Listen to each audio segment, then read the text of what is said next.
The whispers started the moment she arrived in Keeler, California. Hope Zimmerman stood tall against the bitter wind sweeping off the shores of Owens Lake, clutching her weathered carpet bag while the dust-covered stagecoach that had delivered her rumbled away. The year was 1878, and at 22, Hope had already shouldered more heartache than most endured in a lifetime. "Another mouth to feed," someone muttered from the wooden boardwalk of the general store. "Just what our struggling town needs." Hope kept her gaze forward, pretending not to hear the whispers that followed her like shadows. The death of her parents 6 months prior had forced her to leave her home in Boston and travel west to live with her only remaining family, an aunt, who had made it perfectly clear in her reluctant invitation that Hope's arrival was an inconvenience at best.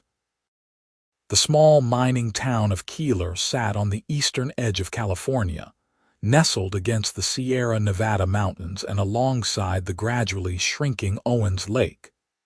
It was a harsh place where the sun baked the earth by day and the winds chilled to the bone at night. Hope had been told the town had once prospered from silver mining, but those glory days had faded, leaving behind a community struggling to redefine itself. Hope adjusted her simple gray dress, a stark contrast to the fashionable gowns she'd once worn in Boston. Her life of privilege had evaporated with her father's failed investments and subsequent heart attack. Her mother, frail and dependent, had followed him to the grave within weeks. The family home and possessions had been sold to pay creditors, leaving Hope with nothing but a train ticket west and the crushing reality that she was now dependent on the charity of others. Aunt Meredith's house stood at the edge of town, a modest dwelling with peeling white paint and shutters that hung crookedly against windows dulled by dust and time. Hope paused at the gate, gathering her courage before approaching the door. Before she could knock, it swung open. "You're late," Aunt Meredith stated flatly. She was a thin, severe woman with gray hair pulled back so tightly it seemed to stretch her skin. "The stage was due at noon." "There was a broken wheel, madam," Hope explained, her voice soft but steady. "We had to wait for repairs." Meredith's eyes narrowed as she assessed her niece. "Well, don't just stand there. Come in and make yourself useful. There's dinner to prepare, and I've taken in extra laundry this week." Hope followed her aunt inside, the weight of her new reality settling on her shoulders. This wasn't a refuge, it was merely another place to survive. The next morning dawned bright and harsh. Hope had spent the night on a thin mattress in what was clearly a storage room, surrounded by boxes and old furniture. Her aunt had made it clear that her presence was tolerated only because of a promise made to Hope's mother years ago. "You'll earn your keep," Aunt Meredith announced over a breakfast of dry toast and weak coffee. "I've arranged for you to work at Davenport's general store. Mr. Davenport owes me a favor, and he's agreed to give you a position. The pay is minimal, but you'll give most of it to me for your room and board." Hope nodded, grateful for any opportunity to be useful. "Thank you, Aunt Meredith. I promise I won't be a burden." "Too late for that," her aunt muttered, clearing away the dishes. "Just don't bring me any trouble." Davenport's general store sat in the center of Keeler's Main Street, a 2-story wooden building with a wide front porch. The bell above the door jangled as Hope entered, and several customers turned to stare at the newcomer. Mr. Davenport, a balding man with spectacles perched on his nose, glanced up from behind the counter. "You must be Meredith's niece," he said, his tone non-committal. "Hope, was it?" "Yes, sir." "Hope Zimmerman." "Very well, Miss Zimmerman. You can start by organizing the dry goods shelves. Mrs. Peterson complained yesterday that she couldn't find the cornmeal." He gestured vaguely toward the back of the store. "There's an apron on the hook." Hope spent the morning sorting and organizing, aware of the curious glances and occasional whispers from customers. By midday, her back ached and her hands were dusty, but she felt a small sense of accomplishment as she surveyed the neatly arranged shelves. "You eat lunch on your own time," Mr. Davenport informed her when she asked if there was a scheduled break, "and be back within 30 minutes." With no money for a meal at the small cafe down the street, Hope sat on a bench outside the store and unwrapped the piece of bread Aunt Meredith had grudgingly provided that morning. As she ate, a commotion at the other end of the street caught her attention. A group of cowboys had ridden into town, their horses kicking up dust as they made their way toward the saloon. Hope watched with mild interest in the week since her arrival. She'd learned that cowboys passing through Keeler was a common occurrence, especially now that the mining had slowed and cattle had become more important to the local economy. One rider, however, stood out from the rest. Tall and broad-shouldered, he sat his horse with an easy confidence that spoke of years in the saddle. Unlike his companions who headed straight for the saloon, he dismounted outside the bank, tying his chestnut stallion to the hitching post before disappearing inside. "That's Owen Miller," a voice said, startling Hope. She turned to find a young woman about her age standing nearby. The woman gave her a friendly smile, the first Hope had received since arriving in Keeler.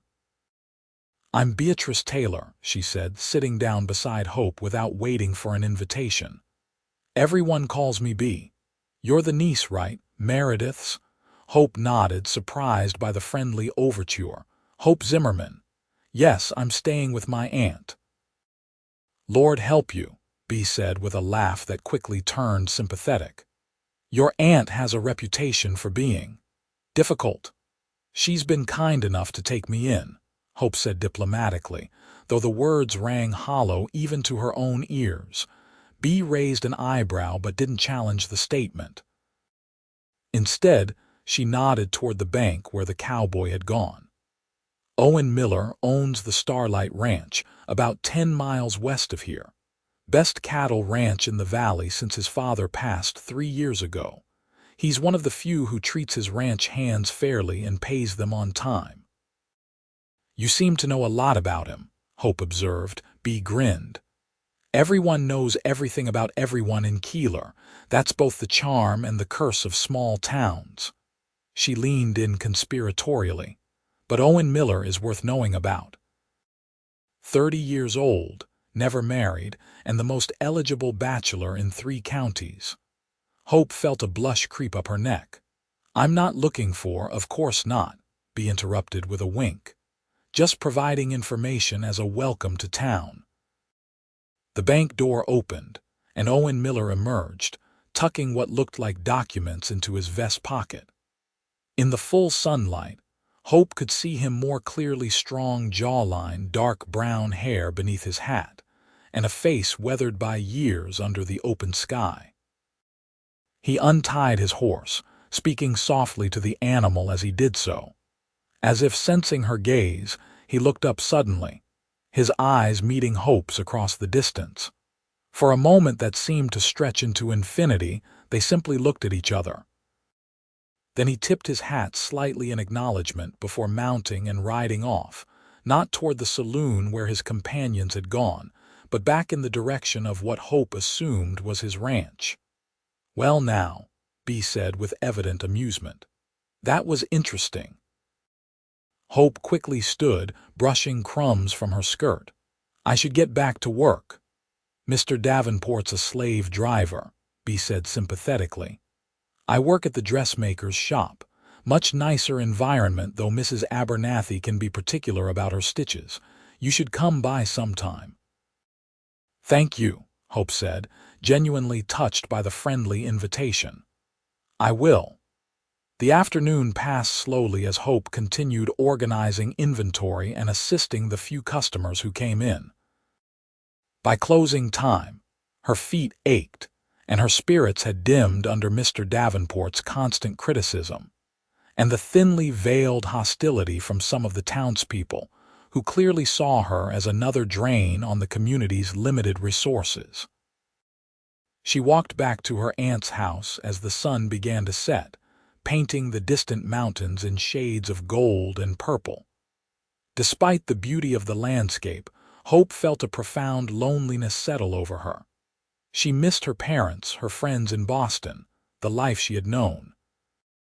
Most of all, she missed feeling like she belonged somewhere. Aunt Meredith was waiting when she arrived, arms crossed and expression sour. "Mrs. Campbell saw you speaking with Beatrice Taylor today," she said without preamble. "That girl has a loose reputation. I won't have you associating with her kind." Hope bit back a retort.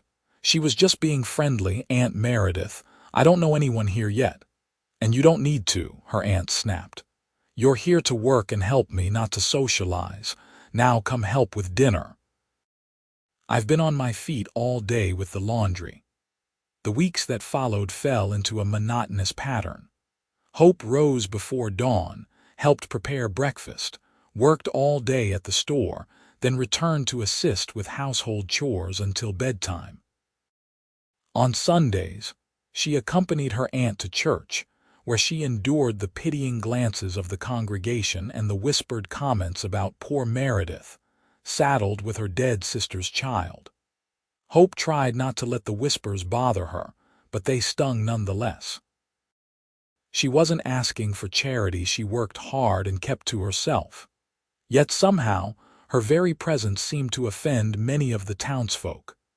"Don't mind them," Bea told her one Sunday after service, having managed to catch Hope alone for a moment. Despite Aunt Meredith's warnings, Hope had formed a tentative friendship with the outspoken young woman. "Half the people in this town are just bitter because life didn't turn out how they expected." "And the other half?" Hope asked with a small smile. "The other half are too busy minding everyone else's business to attend to their own," Bea replied with a laugh. Their conversation was cut short by Aunt Meredith's sharp call, but Hope carried Bea's words with her, finding comfort in the knowledge that at least one person in Keeler didn't see her as a burden. It was early October, nearly 2 months after Hope's arrival, when she had her first real encounter with Owen Miller. She was working alone in the store. Mr. Davenport had gone to meet a supply wagon when the bell above the door jangled, and Owen stepped inside, removing his hat as he entered. "Good afternoon," Hope said, her customer service voice automatically engaging despite the sudden flutter in her stomach. "How may I help you?"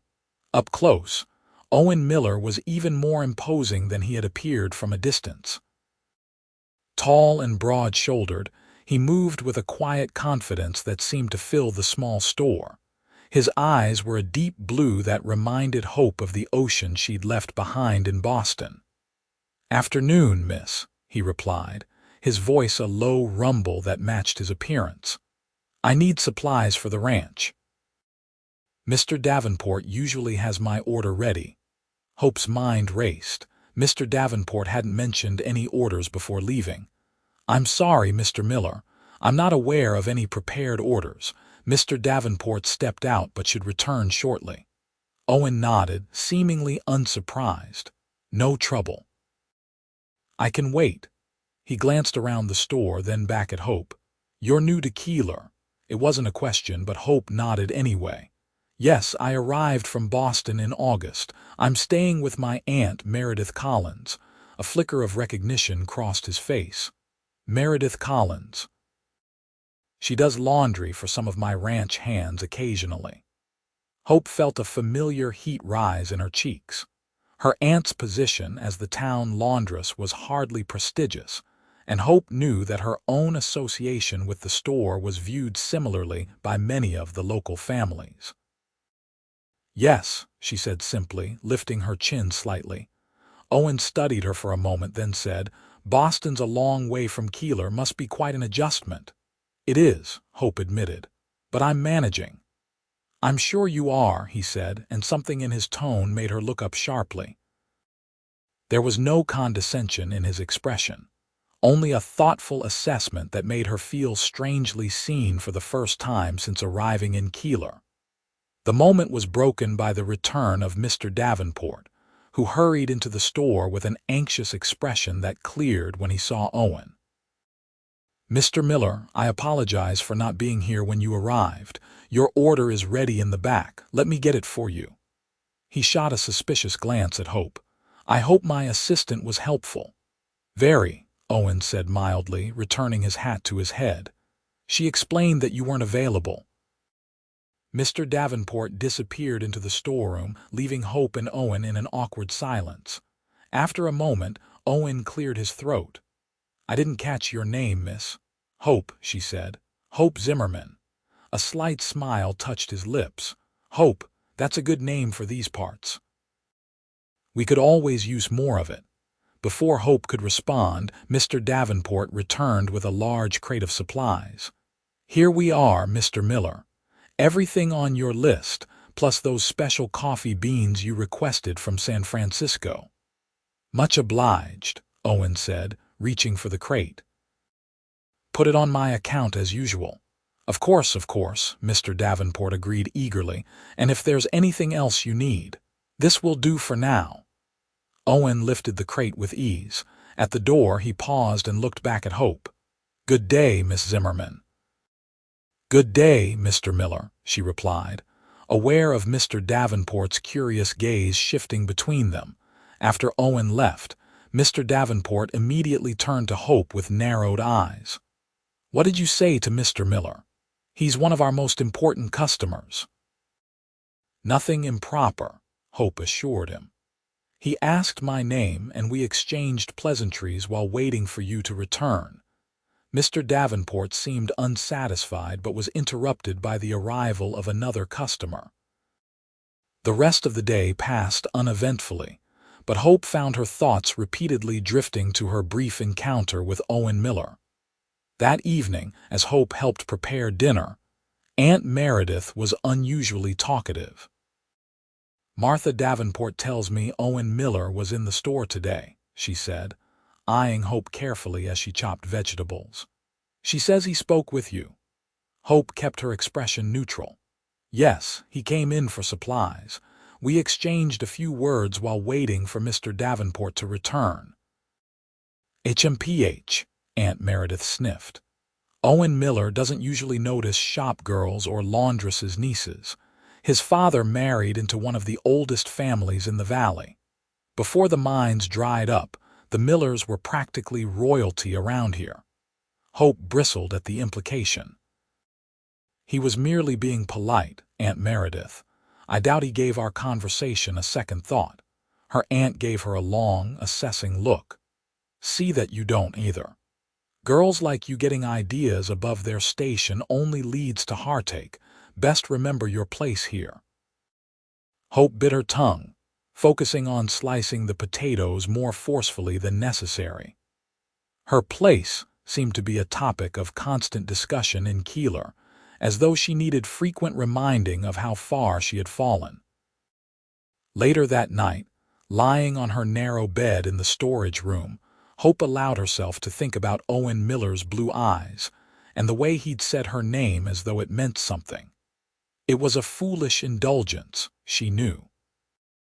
Men like Owen Miller didn't court penniless shop girls, and Hope had no intention of setting herself up for more disappointment. Yet as she drifted off to sleep, his voice echoed in her mind. "Hope, that's a good name for these parts. We could always use more of it." For the first time since arriving in Keeler, Hope fell asleep with a smile on her face. The following weeks brought an early winter to the valley. Cold winds swept down from the mountains, and the first snow dusted the peaks by early November. The town prepared for the harsher weather ahead, stocking supplies and reinforcing buildings against the coming storms. Hope had been in Keeler for nearly 3 months, yet still felt like an outsider. Despite her hard work, Mr. Davenport remained critical and demanding. The townspeople continued their whispered comments about that Eastern girl living off Meredith's charity. And Aunt Meredith herself grew increasingly resentful of Hope's presence, as winter limited the laundry work available. "I can't afford to feed an extra mouth through winter," she complained one evening as Hope darned socks by lamplight. "The laundry business slows to nothing when the weather turns. I told your mother years ago that I wasn't suited to raising children, and here I am stuck with a grown one." Hope looked up from her mending. "I give you most of my wages, Aunt Meredith, and I help with all the household chores." "Your wages barely cover what you eat," her aunt retorted. "And winter means higher costs for everything: firewood, lamp oil, food." Hope set aside her mending and faced her aunt directly. "I'll speak to Mr. Davenport about increasing my hours, or perhaps there's additional work I could take on elsewhere in town." Aunt Meredith's expression softened almost imperceptibly. "There's not much work to be had in winter, girl. That's what I'm trying to tell you. Keeler barely sustains those who have lived here all their lives, let alone newcomers." For the first time, Hope heard the genuine concern beneath her aunt's harsh words. Life in this remote town was precarious, especially for women without husbands or wealth to protect them. Aunt Meredith's bitterness stemmed partly from her own struggles to survive. "I understand," Hope said quietly, "but I'm stronger than I look, Aunt Meredith, and I'm not afraid of hard work." Her aunt studied her for a long moment before nodding curtly. "We'll see what winter brings. For now, finish those socks and get to bed. Morning comes early regardless of the season." The next day dawned clear and cold. Hope wore her heaviest coat, a hand-me-down from her aunt that was too large and smelled faintly of mothballs, as she walked to the store. Main Street was quiet, with only a few hardy souls venturing out in the biting morning air. Mr. Davenport was in a particularly sour mood, having received news that one of his expected supply wagons had been delayed by poor road conditions. "Prices will have to go up," he muttered as he adjusted figures in his ledger. "People won't like it, but there's no choice. Can't sell what I don't have." Hope organized inventory while listening to his complaints, mentally calculating how an increase in prices would affect her own precarious finances. If food costs rose, she would need to find additional work somehow, or risk becoming the true burden everyone already believed her to be. The bell above the door jangled, and Hope looked up to see Owen Miller entering, bringing with him a gust of cold air and the scent of pine and horse. He stamped snow from his boots and removed his hat, revealing dark hair flecked with melting snowflakes. "Mr. Miller," Mr. Davenport exclaimed, his demeanor instantly transforming from irritable to accommodating. "What brings you to town on such a cold day?" "Weather's turning," Owen replied, glancing briefly at Hope before addressing the shopkeeper. "Wanted to stock up before the passes get worse. Johnson's almanac predicts a hard winter." "Indeed, indeed," Mr. Davenport nodded vigorously. "Very wise, sir, very wise. Unfortunately, my latest shipment has been delayed, but I'd be happy to set aside whatever supplies you need from my current stock." Owen approached the counter, pulling a list from his coat pocket. "I need these items today. The rest can wait until your shipment arrives." As Mr. Davenport reviewed the list, Owen turned slightly toward Hope. "Good morning, Miss Zimmerman." "Good morning, Mr. Miller," she replied, surprised that he remembered her name. "How are you finding your first winter in Keeler?" Hope hesitated, aware of Mr. Davenport listening while pretending to study the list. "Different from Boston," she finally said. "The cold here seems cleaner somehow, less damp." Owen nodded, a faint smile touching his lips. "Desert cold is honest. It doesn't hide what it is or what it can do to the unprepared." There was something in the way he said it that made Hope think he wasn't just talking about the weather. Before she could respond, Mr. Davenport interrupted. I can fill most of this order right away, Mr. Miller. Hope, fetch that sack of coffee beans from the back shelf and the crate of canned goods beneath the counter. Hope hurried to comply, grateful for the task that hid her flushed cheeks. As she gathered the requested items, she overheard the men's conversation. "How's the ranch faring?" Mr. Davenport asked. "Well enough," Owen replied. "Brought the herd down from the high pastures early this year, lost fewer than expected during the drive." "That's good news. And your mother? Is she still in San Francisco with your sister?" "She is. Elizabeth's expecting her first child in January. Mother wants to be there." Hope returned with the coffee and canned goods, setting them carefully on the counter.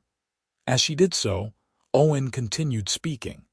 "Actually, Mr. Davenport, I'm looking to hire additional help at the ranch for the winter. With Mother away and 2 of my hands leaving for the season, we're short-handed." "What kind of help?" Mr. Davenport asked, clearly intrigued by this potential business information. "Someone for the house mainly. Cooking, cleaning, mending. Mrs. Gunderson does what she can, but she's getting on in years and can't manage it all alone anymore." Mr. Davenport stroked his chin thoughtfully. "Most of the reliable women in town are already spoken for in terms of work. Have you asked at the Harvey house? Sometimes those girls know of someone looking for a position."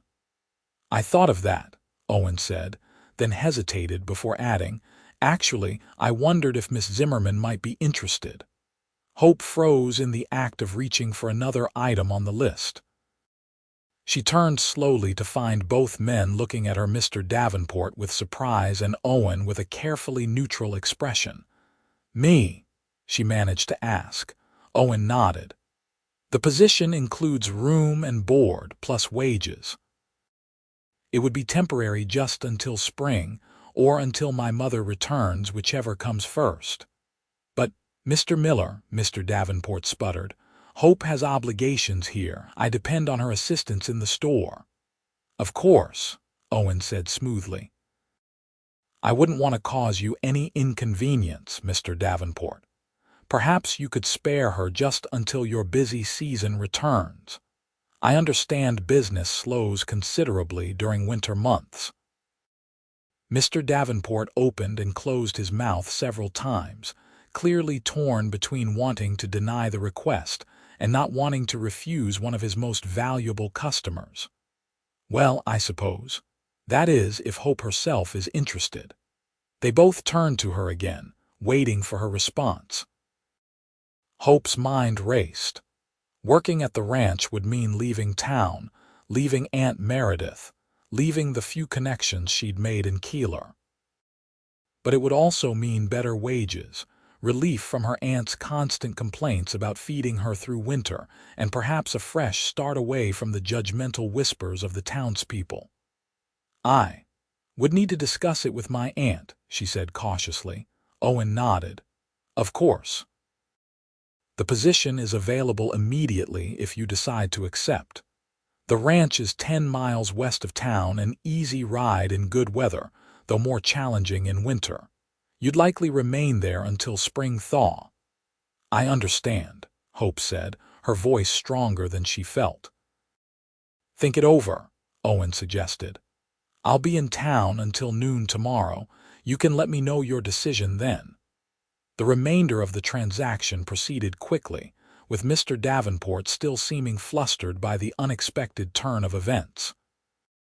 When Owen finally departed with his supplies loaded onto his wagon, the shopkeeper turned to Hope with narrowed eyes. "What was that about? Have you been speaking with Mr. Miller behind my back?" "No, Mr. Davenport," Hope assured him. "I'm as surprised as you are by his offer." "HMPH," he grunted, clearly unconvinced. "Well, you'd better not be getting ideas above your station, young lady.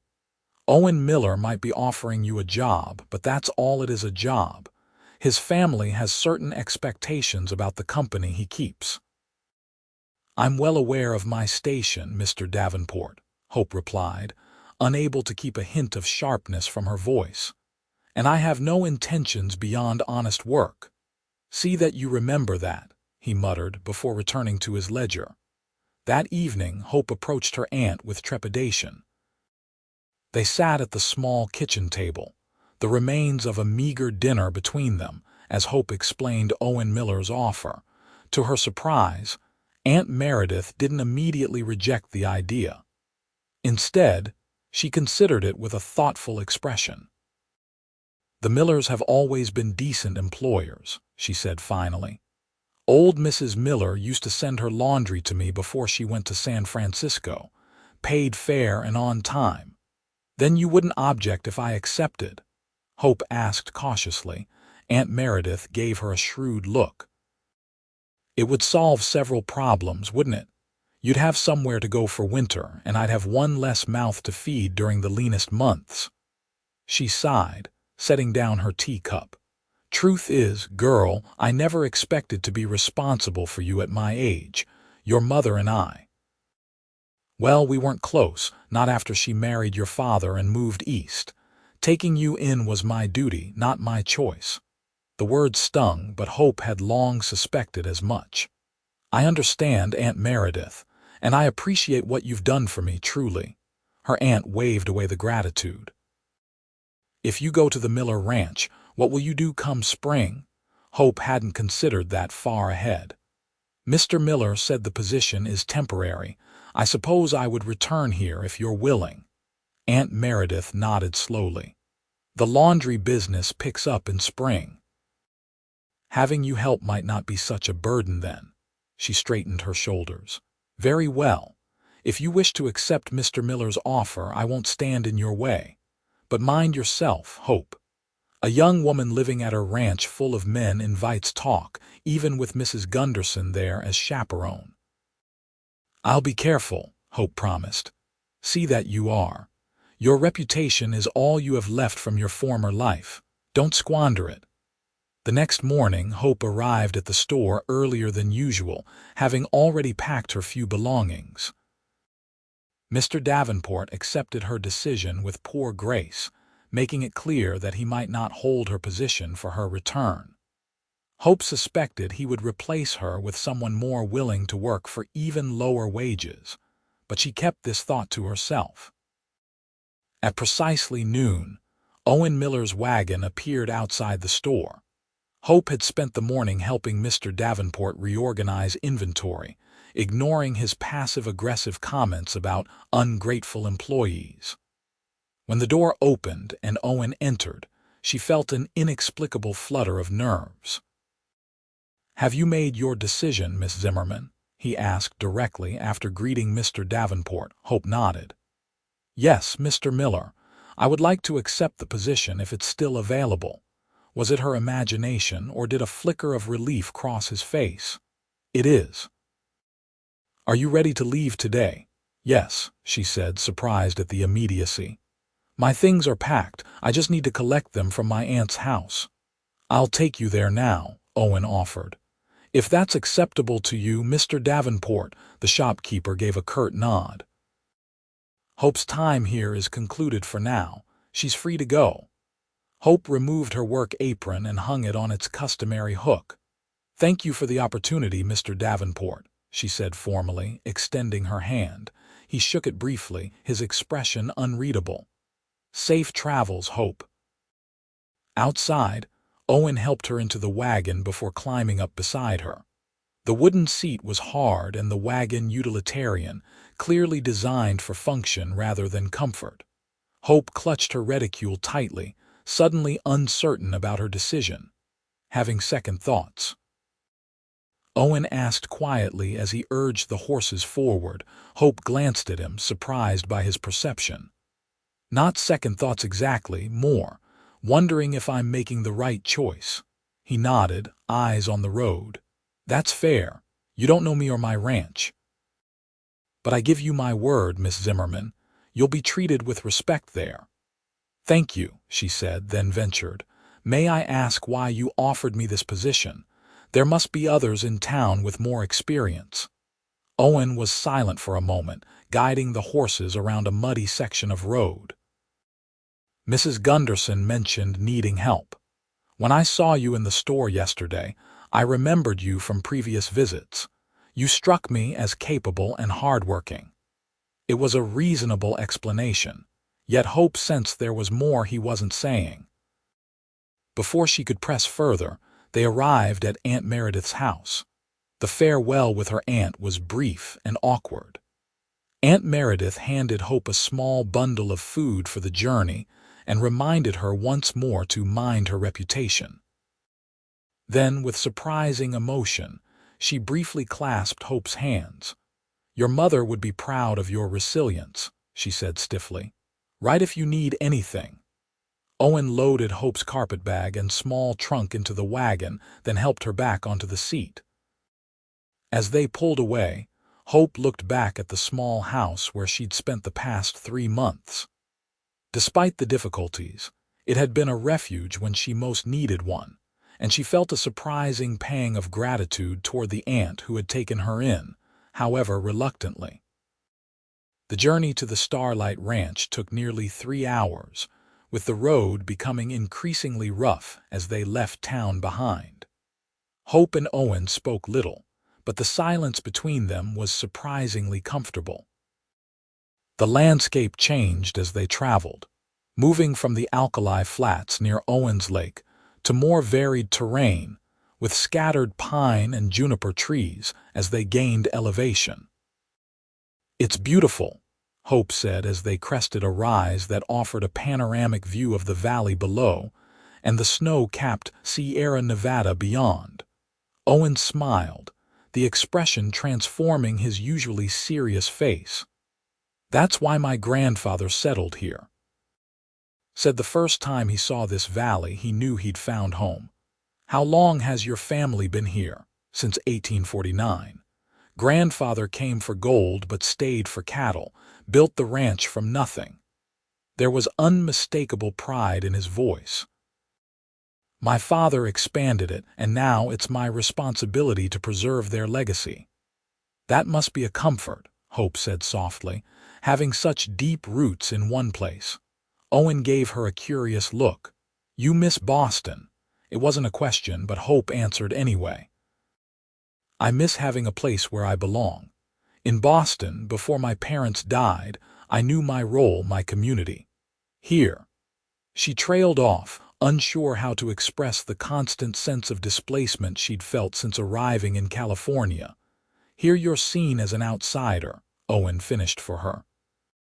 "An Easterner who doesn't understand the ways of the West," Hope nodded. "Exactly, though I'm trying to learn."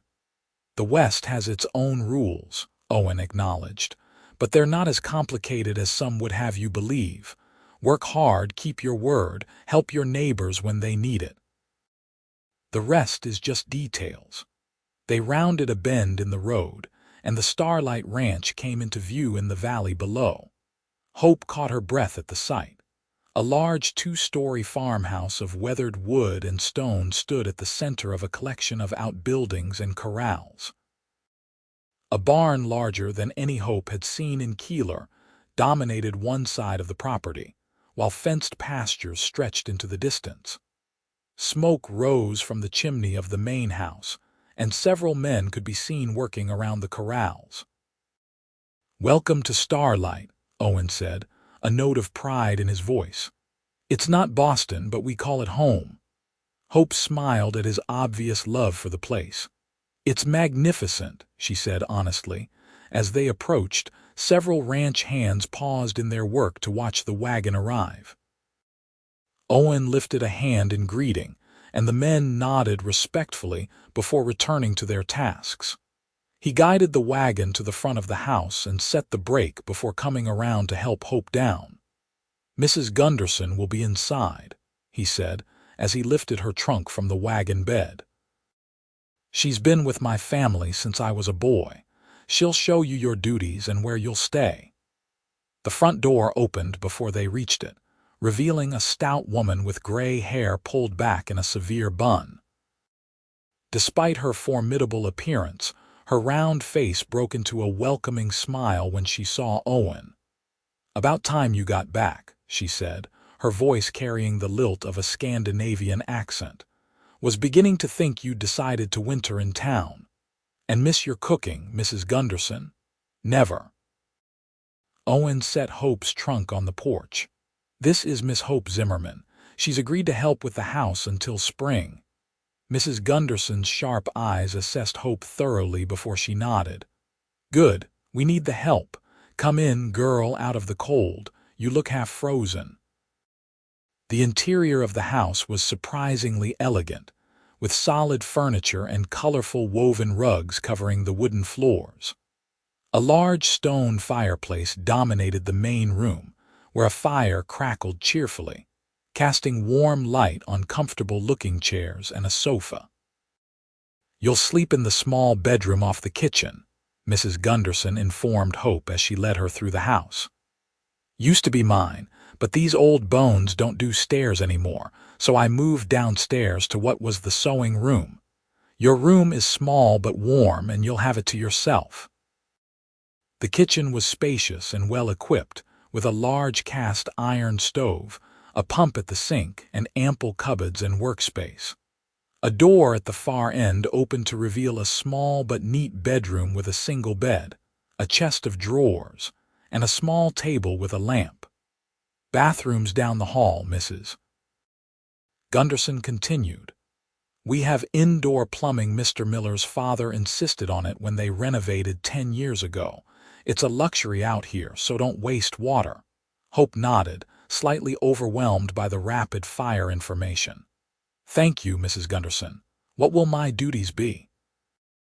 The older woman's expression softened slightly. "Helping me, mainly. Cooking, cleaning, mending. The ranch has 10 hands year-round, more in summer. They eat like horses, so there's always food to prepare. Mr. Miller takes his breakfast early before first light most days. Hands eat in the bunkhouse except Sunday dinner, which is here in the main house. I can cook," Hope assured her, "and I'm experienced with household management." "Good." Mrs. Gunderson nodded approvingly. "You can put your things away later. For now, come help me with dinner. Mr. Miller will want to eat soon, and we need to discuss menus for the week." Hope followed the housekeeper back to the kitchen, where Owen was warming his hands by the stove. He looked up as they entered. "Everything satisfactory?" he asked. "The room is lovely," Hope said. "Thank you for the opportunity, Mr. Miller," he nodded, seemingly satisfied. "Mrs. Gunderson runs the house. Any questions or concerns, take them to her. If you need me, I'm usually with the herd or in my office when I'm not out riding the property." "I understand." "Good." He turned to Mrs. Gunderson. "I'll be in my office until dinner. Henderson and Riley are coming by to discuss the northern pasture fence repairs."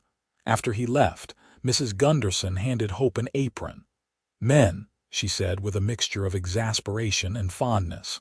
"Always thinking about fences and cattle. Never about what it takes to keep them fed and their clothes mended."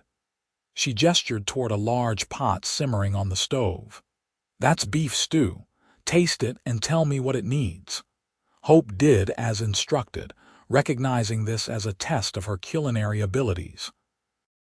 The stew was rich and flavorful, but she detected what it was missing immediately. "Salt and perhaps a bit more rosemary." Mrs. Gunderson's eyebrows rose approvingly. "Good palate. The salt's there, and the rosemary's hanging by the window. Then you can start on the biscuits." The rest of the afternoon passed in a flurry of cooking and orientation to the kitchen. Hope learned that Mrs. Gunderson had emigrated from Norway as a young woman, working as a cook on various ranches before settling at Starlight 30 years earlier. She was direct in her speech but fair in her expectations, and Hope found herself warming to the older woman's no-nonsense approach. "Mr. Miller is a good employer," Mrs. Gunderson told Hope as they worked. "Pays fair, treats people well, but he expects honest work for honest pay. No slacking, no complaining." "I wouldn't dream of either," Hope assured her. Mrs. Gunderson gave her an approving nod. Good. We'll get along fine then. Dinner that evening was served in the dining room, a formal space with a long oak table and chairs that could seat 12 comfortably. Only Owen sat at the table, however, while Hope and Mrs. Gunderson served the meal. "This is excellent stew, Mrs. Gunderson," Owen commented after his first few bites. "Thank Miss Zimmerman for the seasoning," the housekeeper replied. "Girl knows her way around a kitchen." Owen looked up, meeting Hope's eyes briefly. "Thank you, Miss Zimmerman. It's delicious." "You're welcome, Mr. Miller," she replied, surprised by the small flutter of pleasure his praise evoked. After dinner, Mrs. Gunderson shooed Hope off to unpack and settle into her room. "Rest tonight," she advised. "Tomorrow starts early around here." In the privacy of her small room, Hope finally allowed herself to relax. The bed was comfortable, the room was warm, and for the first time since leaving Boston, she felt a tentative sense of belonging. The Starlight Ranch might be temporary, but it offered a reprieve from the constant sense of being unwanted that had plagued her in Keeler. As she drifted toward sleep, Hope found herself thinking of Owen Miller's blue eyes and the quiet strength he exuded. It was foolish to dwell on such thoughts. He was her employer. Nothing more, yet she couldn't deny the strange connection she felt to this taciturn rancher she barely knew. "Just gratitude," she murmured to herself as sleep claimed her. "Nothing more than simple gratitude." The next few weeks brought Hope into the rhythm of life at Starlight Ranch. She rose before dawn each day to help Mrs. Gunderson prepare breakfast for Owen and the ranch hands. The mornings were spent cleaning, baking, and preparing for the midday meal, which Owen sometimes took in the house, but more often had packed to eat while working on the ranch. Afternoons were devoted to laundry, mending, and beginning preparations for the evening meal. Hope found the work physically demanding but satisfying in a way her position at the general store had never been. Here, her efforts were acknowledged and appreciated. Mrs. Gunderson was a stern taskmaster, but quick with praise when deserved, and even the ranch hands showed their appreciation with polite thanks and occasional compliments on Sunday dinners. Owen himself remained something of a mystery. He was unfailingly polite but reserved, often so absorbed in the running of the ranch that he seemed barely to notice Hope's presence. Yet occasionally she would look up from her work to find him watching her with an unreadable expression, only to glance away when their eyes met. December arrived with a heavy snowfall that transformed the landscape into a pristine white expanse. The work on the ranch slowed as many outdoor tasks became impossible, though the care of the cattle continued regardless of weather. Hope found herself with slightly more leisure time as the days shortened, allowing her to explore the ranch house more thoroughly. One evening, after dinner had been cleared and Mrs. Gunderson had retired early with a headache, Hope discovered the ranch's library. Tucked at the back of the house, the room was lined with bookshelves and featured 2 comfortable leather chairs positioned near a small fireplace. Unable to resist, Hope stepped inside, running her fingers along the spines of well-worn volumes. "Feel free to borrow any that interest you." Hope startled at Owen's voice, turning to find him standing in the doorway, a steaming cup of coffee in his hand. "I'm sorry," she said quickly. "I didn't mean to intrude." "You're not intruding," he assured her, entering the room. "The library doesn't see much use these days. My father was the reader in the family. I'm more likely to be reviewing ledgers than literature." Hope smiled, relaxing slightly. "My father was a great reader too. Our home in Boston had a library much like this one, though perhaps with more classical texts and fewer." She tilted her head to read a nearby spine, "Manuals on Cattle Breeding." Owen laughed, the sound warming the room more effectively than the small fire. "Practical reading has its place, but there's fiction as well." He moved to a shelf near the window, pulling down a volume. "My mother's collection. She favors the English novelists Austen, the Bronte sisters. Pride and Prejudice is one of my favorites," Hope admitted. Accepting the book, he offered a well-thumbed copy of Jane Eyre. "I confess I've never read it," Owen said, gesturing for Hope to take one of the chairs while he took the other. "Is it very romantic?" Hope settled into the chair, the book in her lap. "It has romance, yes, but it's more about a woman finding her independence and self-worth despite difficult circumstances." "Sounds rather like someone I know," Owen observed quietly. Hope felt a blush rise in her cheeks and quickly changed the subject. "How is the herd faring in this snow?" Owen allowed the diversion, describing the winter arrangements for the cattle and the challenges of ranching in the colder months. As they talked, Hope found herself relaxing in his company, their conversation flowing naturally from ranch business to books to memories of their respective childhoods. "My father wanted sons," Owen revealed at one point. "He got me and 3 daughters instead. My sisters all married and moved away, one to San Francisco, one to Sacramento, and one all the way to Chicago. I'm the only one who stayed." "Did you ever consider leaving?" Hope asked.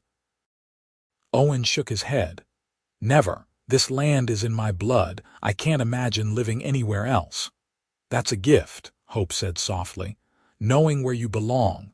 Owen studied her for a long moment. "You'll find your place, Hope. Sometimes it takes losing everything to discover what truly matters." The use of her first name sent a small thrill through her, though she tried not to show it.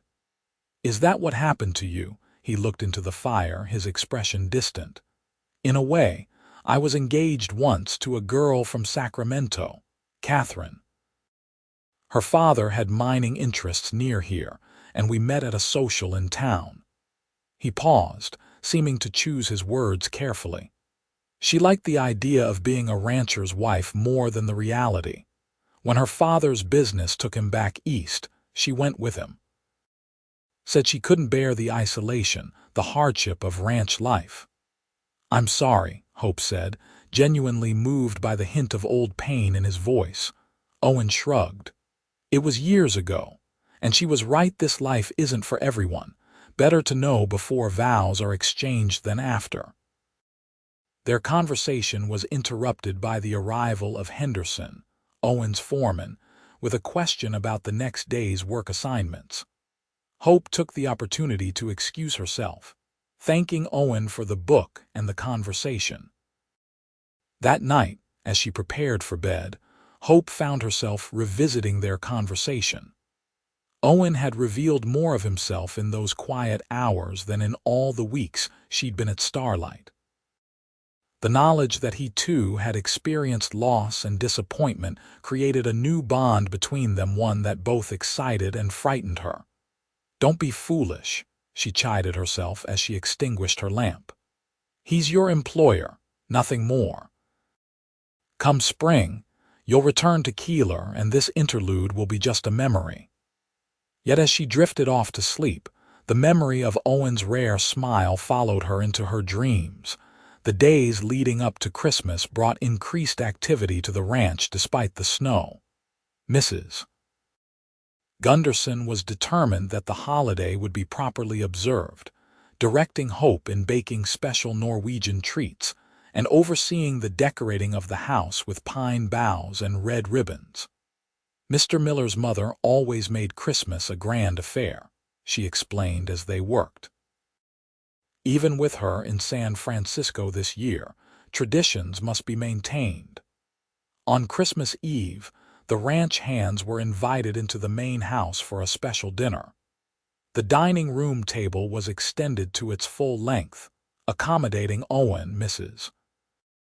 Gunderson, Hope, and the 10 men who worked the ranch year-round. The meal was a feast by any standard: roast beef, potatoes, various vegetables from the root cellar, and Mrs. Gunderson's special cardamom bread. Hope, wearing her best dress, a blue wool that had belonged to her mother and which she had carefully altered to fit, found herself seated to Owen's right. The placement seemed deliberate, though Mrs. Gunderson gave no indication of any special meaning when arranging the seating. "You look lovely tonight, Miss Zimmerman," Owen said quietly as he held her chair. "Thank you, Mr. Miller," she replied, hoping the flickering candlelight disguised her blush. "And thank you for including me in the celebration. You're part of Starlight now," he said simply. The dinner was a joyous affair, with the usually reserved ranch hands sharing stories and laughing easily. After the meal, they gathered in the main room where Owen surprised everyone by producing a fiddle and playing several lively tunes that had the men clapping along. "I didn't know you played," Hope said during a pause between songs. Owen smiled, the expression transforming his face. "Not very well, according to my sisters, but well enough for a ranch Christmas." As the evening progressed, some of the men drifted back to the bunkhouse while others lingered, enjoying rare leisure time. Mrs. Gunderson served hot cider and her special Christmas cookies, the recipe for which she guarded jealously. Hope found herself standing near the window, watching snowflakes drift past in the glow of the porch lantern. The scene was so different from her Christmases in Boston, with their formal dinners and carefully orchestrated gift exchanges, yet somehow more meaningful in its simplicity. "Penny for your thoughts," Owen said, joining her at the window. "I was just thinking how different this Christmas is from any I've known before," she admitted. "In Boston, everything was so prescribed. Here it feels more genuine somehow." Owen nodded, understanding in his eyes. "The West strips away pretense. Out here, a person's true nature shows more clearly." "Is that why you offered me a position?" Hope asked suddenly, the question that had lingered since her arrival finally finding voice. "You saw something in me that others in Keeler didn't." Owen was silent for a long moment, his gaze steady. "I saw someone who didn't belong in a general store being treated like a burden when she clearly had so much more to offer." Hope's breath caught at his perception. "How could you possibly know that from our brief encounters?" "I notice things," he said simply, "and I recognize resilience when I see it. My father always said you can tell a person's character by how they handle adversity." Before Hope could respond, Henderson approached with a question about the next day's schedule, and the moment passed. Later, as the gathering dispersed and Hope helped Mrs. Gunderson clear away the last of the dishes, the housekeeper gave her an appraising look. "Mr. Miller seems to hold you in high regard," she observed. Hope concentrated on drying a plate. "He's been kind to all of us." Mrs. Gunderson snorted softly. "Not the same way, girl. I've known that boy since he was knee-high to a grasshopper. I know when he's interested in someone." "Mrs. Gunderson," Hope protested, feeling heat rise in her cheeks. "Mr. Miller is my employer. Any interest he shows is purely professional." "If you say so," the older woman replied, clearly unconvinced. "Just remember, spring comes sooner than you think in these parts. Best not waste the winter wondering when you could be knowing." Hope pondered the cryptic advice as she prepared for bed that night. Could Owen Miller truly be interested in her as more than an employee? And if he was, what then? Spring would indeed come, bringing with it decisions about her future. Returning to Keeler held little appeal, yet what alternatives did she have? Christmas morning dawned clear and cold, with sunlight sparkling on the snow-covered landscape. Hope rose early to help Mrs. Gunderson prepare a special breakfast, only to find a small package wrapped in brown paper and tied with string waiting beside her plate at the kitchen table. "What's this?" she asked, puzzled. Mrs. Gunderson smiled mysteriously. "Best open it and see." Inside the package, Hope found a beautiful leather-bound journal and a pen with a mother-of-pearl handle, A note in Owen's strong handwriting read simply, "For your thoughts, Merry Christmas, O.M." "Oh," Hope breathed, running her fingers over the smooth leather cover. "Told you," Mrs. Gunderson said with satisfaction. "Now help me with these eggs before they burn." Later that morning, when Owen came in from checking the animals, Hope approached him somewhat shyly.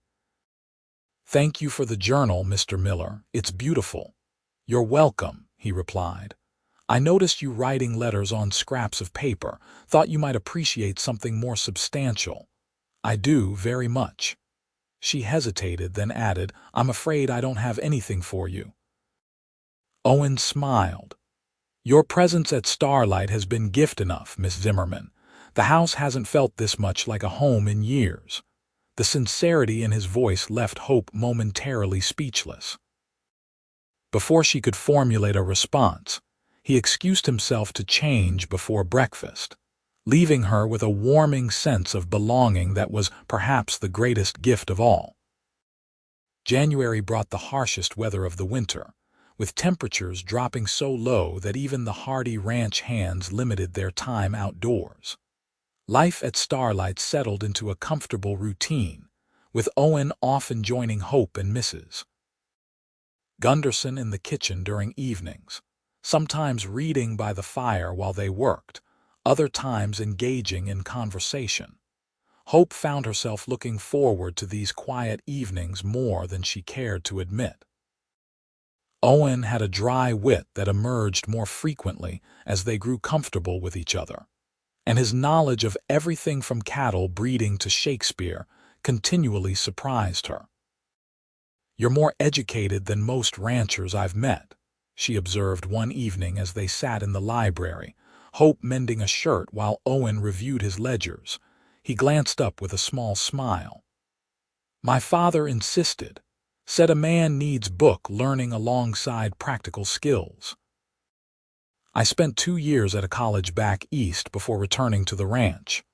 "What did you study?" "Business, mainly. Some literature. Enough to know what I was missing by coming back here." He set aside his ledger. "What about you? You speak like someone who's had formal education." Hope nodded, her needle pausing in its work. "My parents believed in education for women as well as men.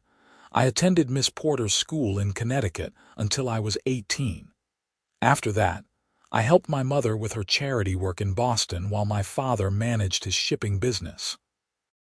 "And then everything changed," Owen said softly, understanding in his voice. "Yes," Hope agreed, resuming her stitching. "Father's business failed quite suddenly. There were debts we didn't know about. After he died, everything had to be sold. Mother, she couldn't bear it. The doctor called it heart failure, but I think it was really heartbreak that took her." Owen set aside his papers entirely, moving to sit closer to Hope.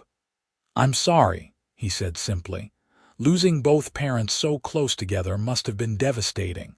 Hope nodded, not trusting her voice. It had been months since she'd spoken of her parents' deaths, and the grief still felt raw. "Is that when you came west?" Owen asked gently. "Yes. Aunt Meredith was my mother's only surviving relative. We'd never been close. She left Boston years ago after some family disagreement, but she agreed to take me in. The alternative was—" Hope paused, unwilling to voice the harsh realities that had faced her as a woman alone in the world. "The alternative doesn't matter now," Owen said firmly. "You're here. And if I may say so, Keeler's loss has been Starlight's gain." The warmth in his eyes made Hope's breath catch. For a moment, it seemed as though he might reach for her hand, but the moment was broken by Mrs. Gunderson calling from the kitchen about a problem with the stove. Owen rose reluctantly. "I should see to that. The damper sticks sometimes in cold weather." Hope nodded, her heart racing with emotions she dared not examine too closely. "Of course." As January gave way to February, subtle changes occurred in Hope's relationship with Owen. Their conversations grew longer and more personal, with Owen often seeking her opinion on ranch matters or sharing stories from his childhood. Hope found herself watching for his return whenever he ventured out to check the herd, and the sound of his footsteps in the hallway was enough to quicken her pulse. Mrs. Gunderson observed these developments with knowing looks, but said little, though she began to find reasons for Hope and Owen to spend time together, sending Hope to deliver messages that could easily have waited, or asking Owen's help with tasks that conveniently required Hope's assistance as well. One afternoon in mid-February, a rare sunny day melted enough snow to make the roads passable. Owen announced at breakfast that he needed to ride into Keeler for supplies and mail. "Would you care to accompany me, Miss Zimmerman?" he asked. "I thought you might wish to check on your aunt." Hope hesitated, torn between the desire to escape the confines of the ranch for a day and her reluctance to return to Keeler, even briefly. "That's thoughtful of you, Mr. Miller. Yes, I would like to go." They set out after an early lunch, with Owen driving a sleigh rather than the wagon. Wrapped in blankets against the cold, with hot bricks at their feet, Hope found the journey far more pleasant than her arrival at Starlight months earlier. The snow-covered landscape glittered in the winter sunlight, and Owen pointed out landmarks as they traveled, telling stories of the valley's early days. "My grandfather claimed he could predict the weather by watching the way the clouds moved over that ridge," he said, gesturing toward a distinctive formation in the distance. "Called it Weather Mountain. Said when the clouds hung just so, snow was coming within 2 days. Was he right?" Hope asked, enjoying the easy conversation. "Often enough that we still watch the mountain," Owen admitted with a smile. "Though these days we also listen to the telegraph reports from San Francisco." As they approached Keeler, Hope felt a flutter of anxiety. The town looked smaller somehow, the buildings more weathered than she remembered. Or perhaps it was she who had changed in the months at Starlight. Their first stop was the telegraph office, where Owen sent and received messages related to ranch business. Then they visited the general store, where Mr. Davenport greeted Owen effusively while barely acknowledging Hope. "Mr. Miller, what a pleasure to see you. We've had fresh supplies arrive just yesterday: coffee, sugar, that special tobacco you prefer." "Thank you, Mr. Davenport. I have a list." Owen handed over a paper with his requirements, then turned to Hope. "Miss Zimmerman, why don't you visit your aunt while I handle this business? I'll meet you there in an hour." Hope nodded, grateful for the suggestion. "Thank you, Mr. Miller." As she left the store, she felt Mr. Davenport's disapproving gaze on her back, but straightened her shoulders and continued on. Let him think what he would. She was no longer dependent on his goodwill or meager wages. Aunt Meredith's house looked exactly as Hope remembered it: small, somewhat neglected, with smoke rising thinly from the chimney. She knocked at the door, suddenly nervous about facing the aunt who had so reluctantly taken her in. The door opened to reveal Aunt Meredith, who stared at Hope with undisguised surprise. "Well," she said finally, "didn't expect to see you before spring thaw." "Hello, Aunt Meredith," Hope said, trying for a warm tone. "Mr. Miller had business in town and offered to bring me along." "May I come in?" Her aunt stepped back, gesturing Hope inside. The house was cold despite the small fire in the grate, and Hope noticed immediately that Aunt Meredith looked thinner and more tired than when she'd left. "How have you been?" Hope asked, removing her gloves but keeping her coat on against the chill. "Well enough," Aunt Meredith replied, moving to put a kettle on the stove. "Winter's been hard, not much laundry work with the weather so cold." Hope felt a pang of guilt. "I'm sorry to hear that. Is there anything you need?" "Mr. Miller is at the general store now. I could ask him. I don't need charity," her aunt interrupted sharply, then sighed. "But thank you for the thought. How is life at the ranch? Are you being treated well?" "Very well," Hope assured her. "Mrs. Gunderson, the housekeeper, has been kind and the work is satisfying. Mr. Miller is a fair employer. Aunt Meredith gave her a shrewd look. Just an employer, is he? Heat rose in Hope's cheeks. Of course. What else would he be? Her aunt snorted softly. Girl, I may be old, but I'm not blind. The way that man looked at you when he brought you to my door that day. Well, let's just say it wasn't the look of a man simply hiring help. You're mistaken, Hope protested, though her heart raced at the suggestion. Mr. Miller has been nothing but proper. I'm sure he has, Aunt Meredith agreed, preparing tea with practiced movements. Owen Miller has a reputation for propriety, but that doesn't mean there's nothing beneath the surface.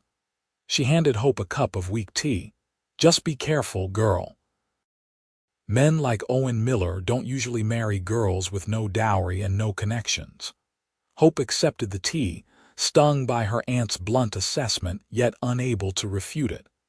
I have no expectations in that direction, Aunt Meredith. When spring comes, I'll return to Keeler and find another position. Her aunt seemed unconvinced. Well, there's always work at Davenport's, I suppose, though he's hired that Watson girl in your place. They spent the remainder of the hour in awkward conversation, with Aunt Meredith providing town gossip and Hope sharing sanitized stories of life at Starlight. When a knock at the door announced Owen's arrival, Hope was relieved to cut the visit short. You're welcome to return when your position ends, Aunt Meredith said as Hope prepared to leave. Though I can't promise the accommodations will match what you've grown accustomed to at Starlight. Thank you, Hope said sincerely, impulsively hugging her aunt. Take care of yourself, Aunt Meredith. Outside, Owen waited with the sleigh. He helped Hope in, tucking the blankets around her with care. How was your visit? He asked as they pulled away from the house. Illuminating, Hope replied, thinking of her aunt's surprising insights. She's struggling with the winter economy but too proud to accept help. Owen nodded thoughtfully. Perhaps we could send some supplies, delivered as payment for past laundry services to preserve her dignity. The suggestion, so considerate of Aunt Meredith's pride, touched Hope deeply. That's very kind of you, Mr. Miller. It's nothing, he demurred. Your aunt took you in when you needed shelter. That deserves recognition. As they left town, Hope felt the weight of Keeler's judgment lift from her shoulders. The small community had never truly accepted her, viewing her always as a burden, an outsider who drained limited resources. At Starlight, for the first time since leaving Boston, she felt valued for her contributions rather than tolerated as an obligation. The return journey was quiet, with both Hope and Owen lost in their own thoughts. As the ranch came into view, golden in the late afternoon sunlight, Hope felt a surge of emotion that took her by surprise. In just a few months, this place had come to feel more like home than anywhere since her parents' house in Boston. Penny for your thoughts, Miss Zimmerman. Owen asked, noticing her contemplative expression. Hope smiled, gesturing toward the ranch. I was just thinking how beautiful Starlight looks in this light, like something from a painting. Owen's gaze followed hers, pride evident in his expression. It's at its best in winter, I think. There's a clarity to everything when it's covered in snow. Yes, exactly, Hope agreed. As though all the unnecessary details have been stripped away, leaving only what truly matters. Owen looked at her then, something in his expression making her breath catch. That's very insightful, Miss Zimmerman. I've often felt the same but never found the words to express it. They had reached the front of the house, and Owen set the brake before coming around to help Hope down from the sleigh. As his hand circled her waist, lifting her easily to the ground, she was acutely aware of his strength and the strange electricity that seemed to flow between them. For a moment after her feet touched the ground, his hands remained at her waist, their faces close enough that she could see the various shades of blue in his eyes and the tiny scar at the corner of his mouth she'd never noticed before. "Hope," he said softly, her name a question and so much more. The front door opened suddenly, breaking the moment as Mrs. Gunderson appeared. "There you are. I was beginning to worry with the sun getting low. Come inside before you both catch your death." Owen released Hope reluctantly, stepping back. "We'd better do as she says," he said, his voice carrying a hint of regret. "Mrs. Gunderson is usually right about these things." Hope nodded, unable to trust her voice, and followed him into the warmth of the house. That evening, as she prepared for bed, Hope found herself replaying the moment in the snow, wondering what might have happened if Mrs. Gunderson hadn't appeared. Had Owen been about to kiss her? And if he had, what would it mean for their future? Her aunt's warning echoed in her mind. Men like Owen Miller don't usually marry girls with no dowry and no connections. It was true, of course. Owen was established, respected, from a family with deep roots in the community. Hope was essentially penniless, dependent on the charity of others for her survival. Yet there had been something in his eyes today, something that whispered of possibilities beyond the conventional limitations of their respective stations. As Hope drifted toward sleep, she allowed herself to imagine, just for a moment, a future at Starlight that extended beyond the coming of spring. The following weeks brought a subtle shift in Hope and Owen's relationship. Though no words were spoken about the moment they'd shared, something had changed between them. Owen sought her company more deliberately, often inviting her to join him in the library after dinner, or asking her opinion on ranch matters that clearly extended beyond her role as household help. Mrs. Gunderson observed these developments with barely concealed satisfaction, finding increasingly transparent excuses to leave them alone together. "My old bones need rest," she would announce, retiring early and leaving Hope and Owen by the fire with meaningful looks that made Hope blush. March arrived with warming temperatures that began to melt the snow, revealing patches of brown earth beneath. The ranch hands became busier, preparing for spring calving and the increased activity that would follow. Owen spent longer days in the saddle, returning late and often too tired for more than brief conversation before retiring. Hope found herself missing their evening talks, realizing how central they had become to her happiness at Starlight. She threw herself into her work, helping Mrs. Gunderson with spring cleaning and beginning to plan for the garden they would plant when the ground thawed completely. One evening in mid-March, Hope was alone in the kitchen, kneading bread dough, while Mrs. Gunderson rested upstairs with one of her occasional headaches. The ranch hands had been fed earlier, and Hope expected Owen would take a tray in his office as he had for several nights. The back door opened, and Owen entered, removing his hat and coat. He looked exhausted, with lines of fatigue etched around his eyes and mud splattered on his boots and trousers. "You're just in time," Hope said, gesturing toward the stove where a pot of stew simmered. "I was about to bring you a tray." "Thank you," Owen said, moving to wash his hands at the sink. "But I'd rather eat here if you don't mind the company." "Of course not," Hope replied, setting aside the bread dough and reaching for a bowl. "Sit down before you fall down. You look exhausted." Owen sank into a chair at the kitchen table with a grateful sigh. "Long day." 2 cows got stuck in mud down by the creek. Took 4 men and twice as many horses to get them out. Hope ladled stew into a bowl and placed it before him, along with a slice of yesterday's bread. "Eat," she commanded. "You need your strength." He smiled tiredly. "Yes, madam." They sat in comfortable silence as Owen ate and Hope returned to her bread dough. The kitchen was warm and fragrant with the smell of baking, and Hope found herself thinking how natural it felt to be here with him. sharing the simple comfort of food and quiet companionship after a day's work. "This is delicious," Owen said, breaking the silence. "Thank you. You're welcome," Hope replied, shaping the dough into loaves. "Though Mrs. Gunderson deserves the credit, it's her recipe." "But your hands that prepared it," Owen countered.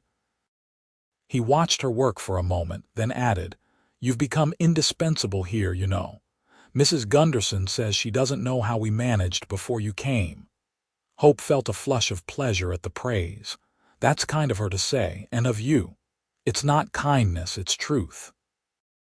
Owen set down his spoon, his expression serious. "Hope, I've been meaning to speak with you about something important." The use of her first name and his tone sent a flutter of nerves through her stomach. "Yes." Before he could continue, the back door burst open again and Henderson rushed in, his expression urgent. "Boss, come quick. The river's rising fast and the lower pasture fence is giving way. Cattle are straying." Owen was on his feet instantly, all weariness forgotten. "Get the men and bring ropes. I'll meet you at the south gate in 5 minutes." Henderson nodded and disappeared into the night. Owen turned back to Hope, regret clear in his eyes. "I have to go." "Of course," she said, trying to hide her disappointment. "Be careful." He hesitated, then stepped closer, his hand briefly touching her cheek in a gesture so gentle it might have been imagined. "We'll finish our conversation later, I promise."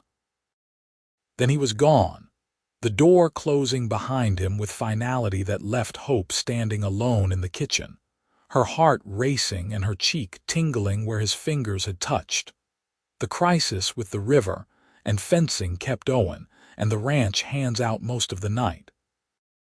Hope stayed up late, keeping coffee hot and preparing food for when they returned, but eventually Mrs. Gunderson insisted she get some rest. "They could be hours yet," the housekeeper said firmly.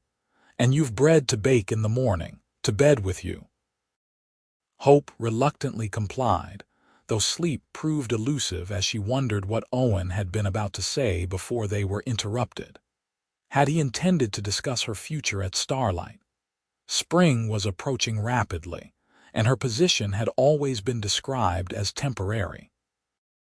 The thought of leaving filled her with a sense of loss that went far beyond concerns about employment. She must have dozed eventually, because she woke to early morning light filtering through her window. Dressing quickly, she made her way to the kitchen where Mrs. Gunderson was already preparing breakfast. "They came in about 3 hours ago," the housekeeper informed her. "Soaked to the skin and dead on their feet, but they saved most of the cattle. Mr. Miller is sleeping now, gave orders not to be disturbed before noon unless it's an emergency." Hope nodded, hiding her disappointment. Their conversation would have to wait. The day passed slowly, filled with routine tasks that did little to distract Hope from her thoughts. When Owen finally appeared in the late afternoon, he looked rested but preoccupied. Immediately closeting himself in his office with Henderson and 2 other ranch hands to discuss repairs to the damaged fencing. Dinner that evening was served late, with Owen eating quickly before excusing himself to return to work. Hope tried not to feel hurt by his apparent avoidance, reminding herself that the ranch's needs must take priority, especially in times of crisis. The pattern continued for several days. The river, swollen with spring melt, threatened other sections of the ranch, keeping Owen and the hands constantly busy with preventative measures and repairs. When he was at the house, Owen was either meeting with Henderson or so exhausted that meaningful conversation was impossible.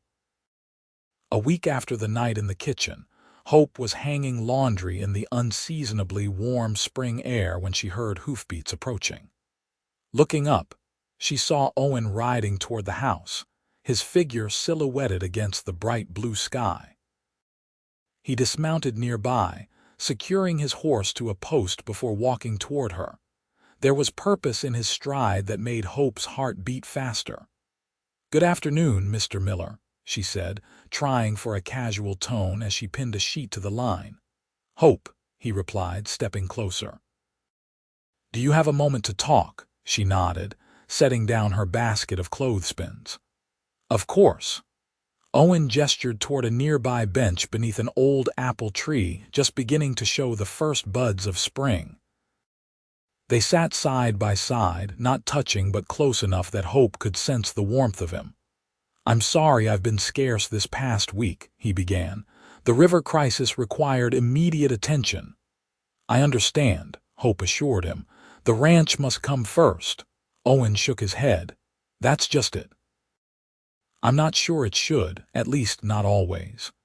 He turned slightly to face her more directly.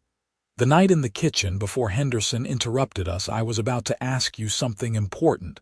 Hope held her breath, hardly daring to hope. Yes. Your position here was meant to be temporary until spring or until my mother returned. Owen's eyes held her steadily. Spring is here, and I received word yesterday that my mother has decided to remain in San Francisco until summer. My sister's baby arrived safely, but there have been complications with Elizabeth's recovery. I'm sorry to hear that, Hope said sincerely. I hope she improves soon. Thank you. The doctors are optimistic. Owen took a deep breath. What I'm trying to say, rather poorly, is that I'd like you to stay at Starlight, not temporarily, but permanently. Hope's heart leaped, then faltered as uncertainty crept in. As a housekeeper, you mean? No, Owen said firmly. Not as a housekeeper. He reached for her hand, his calloused fingers gentle against hers. Hope, I know this may seem sudden, though God knows it doesn't feel sudden to me. I've been falling in love with you since the first day I saw you in Davenport's store, standing tall despite the whispers and stares. Hope gasped softly, her free hand rising to her lips. Owen, please let me finish before I lose my nerve, he said with a self-deprecating smile. I've faced down stampeding cattle with less fear than I feel right now. He squeezed her hand gently. I love you, Hope Zimmerman. Your strength, your dignity, your kindness. The way you've made Starlight feel like a home again. I want you to stay, not as an employee, but as my wife. Tears welled in Hope's eyes, blurring her vision. Are you certain? I have nothing to bring to this marriage, no dowry, no family connections. You bring yourself, Owen said simply. That's all I want or need. Hope looked into his eyes, seeing nothing but sincerity and love reflected there. The doubts and insecurities that had plagued her since her parents' deaths seemed to fall away, leaving only the certainty that this man, this place, was where she belonged. Yes, she whispered, then more strongly. Yes, I will marry you, Owen Miller. His smile was like the sun breaking through clouds after a storm. Slowly, giving her time to withdraw if she wished, he leaned forward and kissed her. His lips were warm and gentle against hers, the kiss a promise of all that awaited them. When they finally parted, Owen rested his forehead against hers. I've wanted to do that since the day we returned from Keeler, he admitted. Hope laughed softly. Mrs. Gunderson has terrible timing. The worst, he agreed with a chuckle, though she'll be delighted by this development. She's been dropping hints about you staying for months. She has, Hope asked, surprised, constantly. Such a nice girl, Mr. Miller, would make someone a fine wife. Shame to see her go back to that gossip-ridden town. Hope laughed again, joy bubbling up inside her. She's been rather obvious with me as well, always finding reasons to leave us alone together. Owen captured her hand again, bringing it to his lips. Remind me to give her a raise. His expression grew serious. There will be talk, you know, in town. About you being a poor Easterner with no family and me being, well, who I am. Let them talk, Hope said firmly. I've endured worse. Besides, she added with a smile, I think I've proven I can hold my own against Keeler's gossips. That you have, Owen agreed proudly. Still, I want you to be prepared. My mother will accept you because she trusts my judgment, but some in the community may be less welcoming. As long as you're beside me, Hope said, I can face anything. Owen pulled her close, his arms strong and secure around her. Always, he promised. You're not a burden, Hope. You never were. You're a blessing to me, to this ranch, to everyone whose life you touch. In that moment, beneath the budding apple tree with the man she loved, Hope finally felt the last vestiges of uncertainty fall away. She had lost everything: her parents, her home, her place in society, only to find something far more valuable: true love and a place where she truly belonged. The wedding took place in late April, when the wildflowers carpeted the valley in a riot of color.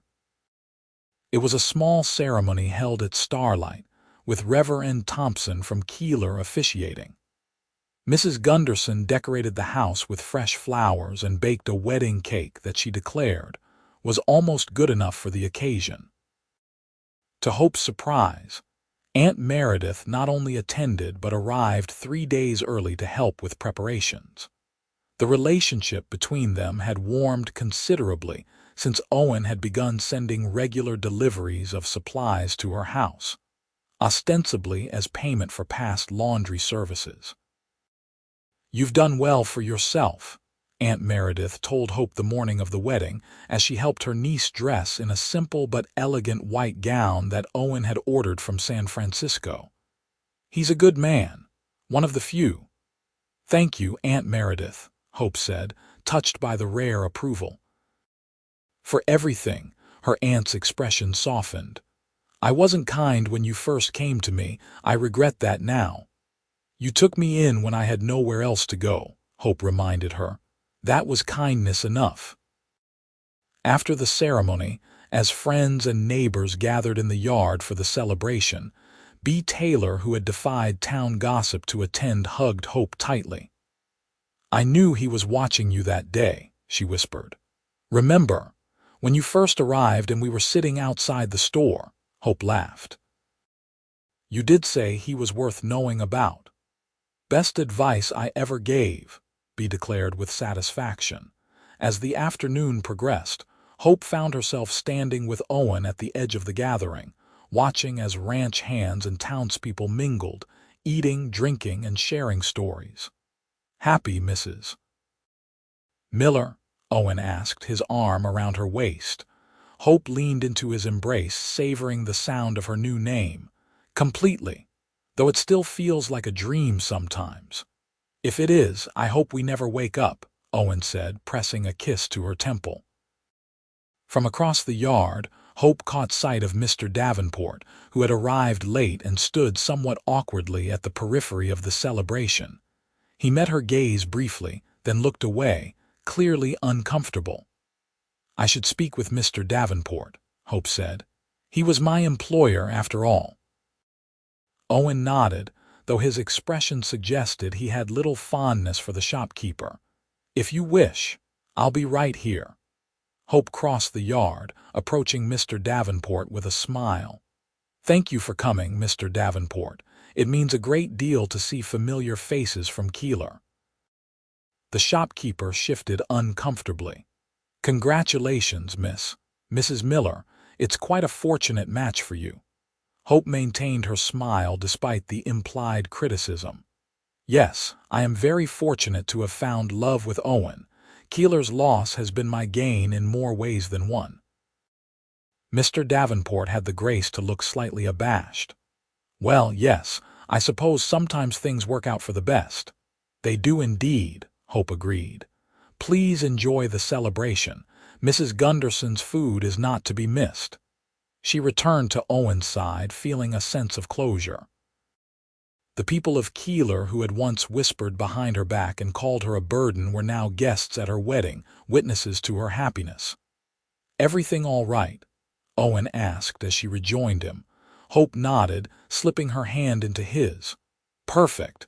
I was just making peace with the past." Later that night, after the guests had departed and the newlyweds had retired to the master bedroom now theirs to share, Hope stood at the window, gazing out at the moonlit ranch. Owen came up behind her, wrapping his arms around her waist and pulling her back against his chest. "Having second thoughts," he teased, his breath warm against her neck. Hope turned in his embrace, looping her arms around his neck. "Not a single one. I was just thinking about how much has changed in less than a year.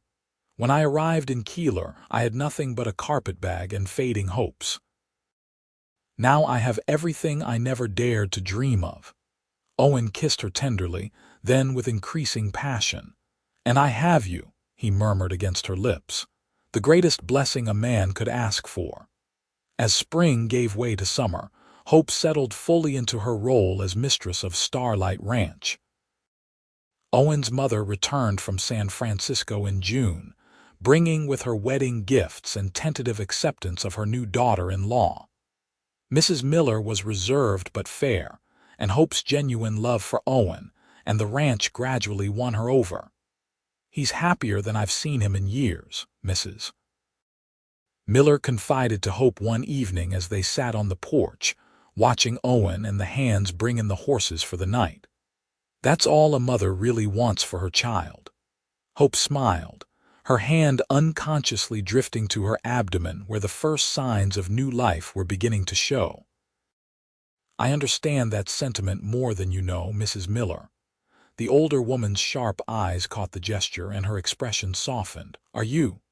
Hope nodded, happiness bubbling up inside her. "The doctor confirmed it yesterday. Owen doesn't know yet. I'm telling him tonight." Mrs. Miller reached over to squeeze Hope's hand, tears glistening in her eyes. "A grandchild! What wonderful news!" That evening after dinner, Hope and Owen walked together through the apple orchard, now heavy with summer foliage. Beneath the tree where he had proposed, Hope stopped and turned to face him. "I have something to tell you," she said, taking both his hands in hers. "Something wonderful." Owen's eyes searched hers, curiosity and love mingled in his expression. "What is it, love?" "We're going to have a baby," Hope said, her voice soft with wonder. "In winter January, the doctor thinks." Owen's face transformed with joy.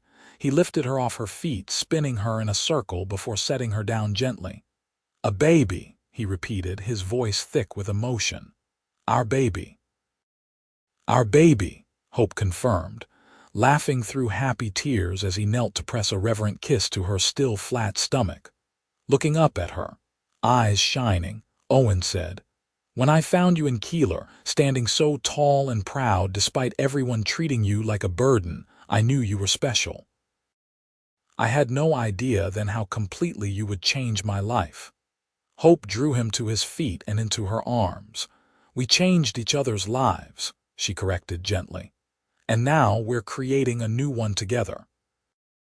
As the sunset painted the sky in shades of gold and pink, Hope Zimmerman Miller stood in the circle of her husband's arms, surrounded by the beauty of Starlight Ranch, her home, her haven, the place where she had finally found belonging. From burden to blessing, her journey had led her exactly where she was meant to be. And as Owen kissed her beneath the apple tree where their story had truly begun, Hope knew with absolute certainty that their greatest chapters were yet to be written, chapters filled with love, family, and the quiet joy of two souls who had found in each other exactly what they needed. The child, a healthy boy they named James, after Owen's father arrived on a snowy January night, with Mrs. Gunderson and a midwife from Keeler attending the birth. Owen paced the hallway until the baby's first cry rang out, then burst into the room to find Hope exhausted but radiant, their son cradled in her arms. "He's perfect," Owen whispered, tears streaming unashamedly down his face as he gently touched his son's tiny hand. "Just like his mother."